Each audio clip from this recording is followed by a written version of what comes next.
егер де газ лас болса, бұдан қалай құтыламыз? Бұны өндіруші кәсіпорын форсунканың ресурсын 80 мың, 70 мың, 80 мың береді. 300 мың жүрген, 250 мың жүрген әртүрлі жағдайлар бар. Жұмыс жасау механизмі дәл бензиндікіндей. Ең маңызды нәрсе жіберу ақшаңызды үнемдеп кері сізге қайтарып береді. Осы басты механизм тауық сойса қасап сойсын дейді ғой. Тартуында ешқандай проблема болмау керек. Ассалаумағалейкум достар, сіздермен Usta Автогаз. Біз бүгін сіздермен ГБО 4-ші поколение арналған форсункалармен таныстыратын боламыз. Бүгінде бізде форсунка неден тұрады? Форсунка қалай настройкаленеді, оны қалай жуып шаямыз, соны өтетін боламыз, соны түсіндіретін боламыз. Бірінші форсунка бізде штуцерден тұрады. Бұл 4 цилиндр арналған форсунка болғандықтан оның 4 штуцер бар. Және де әрбір штуцердің машинаның қозғалтқышының көлеміне байланысты 2-ден 8 диаметрлі сверлолармен оны тесетін боламыз.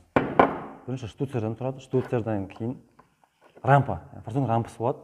Оның катушкасы және үстіндегі стоппер болады. Форсунканы тазалап настройкалегенде оның бірінші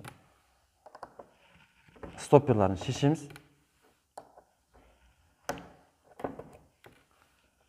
Бұл форсунка, Валтек типті форсунка, 3 омдық кедергісі, катушканың кедергісі 3 ом. Катушкаларын шештік.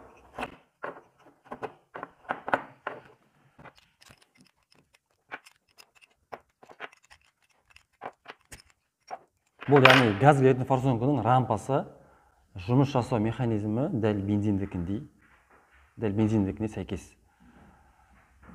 Енді бұл рампасы, катушкасы, штуцері, стоппері және бұл бізде шток, осы басты механизм, және бұл кері жауып тұратын пружинасы. Ал бұл оның қалпы.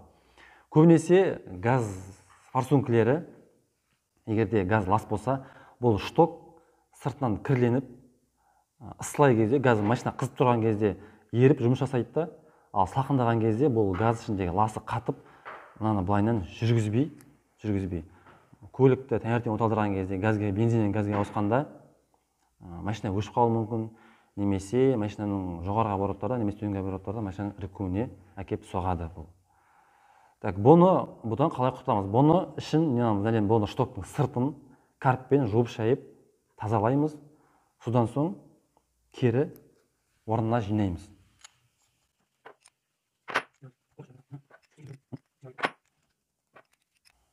Бұл жерде айта кететін жайт, бұларды бұрап атқанда рампаға бұны ВД шашып жіберсеңіз, жақсы болады. Себебі кейбір кезде болуы мүмкін, бұл сальниктері бұған үйкеліп рампасына жытылып қалып, газдың иісін шығаруы мүмкін.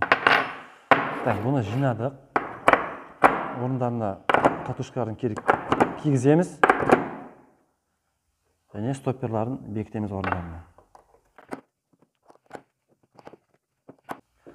Және бұны жуып болған соң ең маңызды нәрсе жібере алмау керек. Бұны микрометрмен бұның штоктың ашылып жабылу, яғни регулировка хода штока форсунки деп аталады. Соны бір настройкасын береміз. Бұл Валтек типті форсунка болғаннан кейін, яғни әртүрлі форсунканың өзінің жұмыс жасау реті бар. Бұл Валтек типті форсункалардың штоктың ашылып жабылу уақыты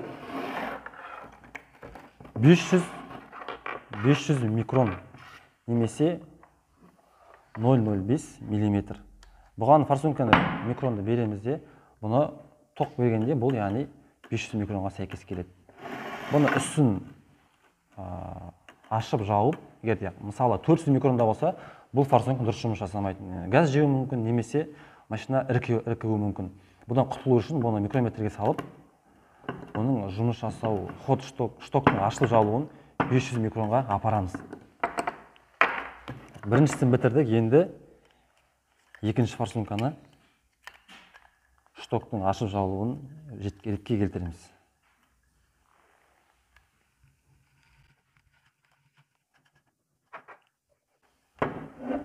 Дәл солай плюс-минус береміз, және жұмыс жасауы 500 микронға сәйкес келіп тұр. Егер де осы 500 микрон болса, сізде ешқандай проблема, машинаның жүрісінде газбен тартуында ешқандай проблема болмау керек.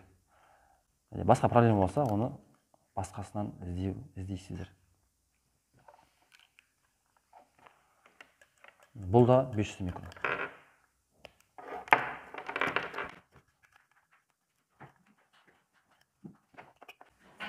нольға қоямыз.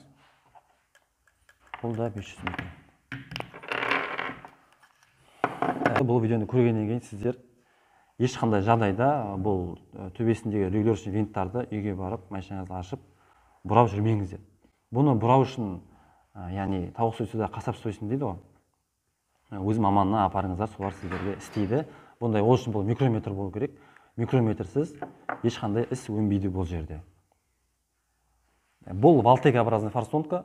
Валтек және де бұл жерде екінші форсунка бізде көрсететін АЦ В02 деген польшалық Стак деген компанияның форсункасы.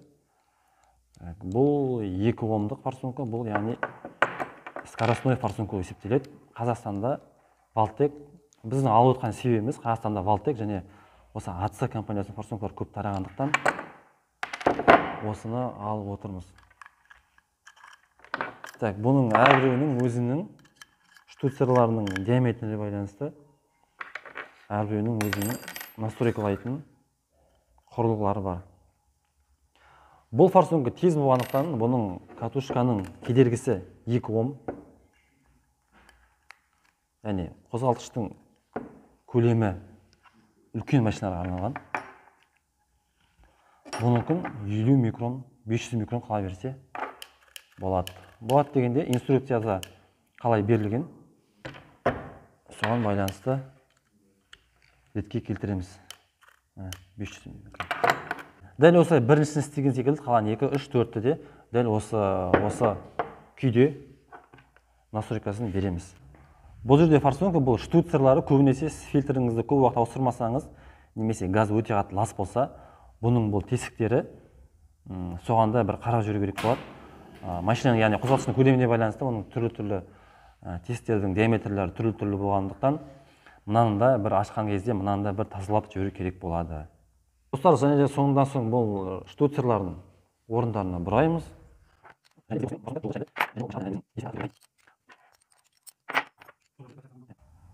Бұл форсунканың жалпы өндіруші кәсіпорын бұл форсункаға 70 мың форсунканың ресурсын 80 мың, 70 мың, 80 мың береді. Бірақ та бұл форсункалар одан да көп жүреді. Так, бізде бұндай форсункалармен 300 мың жүрген, 250 мың жүрген әртүрлі жағдайлар бар. Бұл форсункаларды сала берсеңіздер болады, еш қиналмастан. Бұл сізге жақсы жүріп, ақшаңызды үнемдеп кері сізге қайтарып береді. Достар, егер де сіздерге бұл видео ұнаған болса, бұл бізде газ баллон жабдықтар, яғни ГБО-дағы қазақ тіліндегі YouTube-дағы алғашқы қазақша контент. Бізбен бірге болыңыздар. Алдағы уақытта біз сіздерге газ дегеніміз не, ГБО 4-ші, 5-ші, 6-ші поколение, форсунканың түрлері, редуктордың түрлері, олар қалай жұмыс жасайды, жұмыс жасау механизмі не, қандай элементтерден тұрады, осы жайында бүкіл ақпаратпен бөлісетін боламыз. Біздің парақшаға жазылып қойыңыздар, лайктарыңызды аямаңыздар. Және де сіздерді мазалаған сұрақтарыңыз болса, комментарияға жазыңыздар. Біз сіздерге максималды түрде жауап беруге тырысамыз. Қош сау болыңыздар, достар.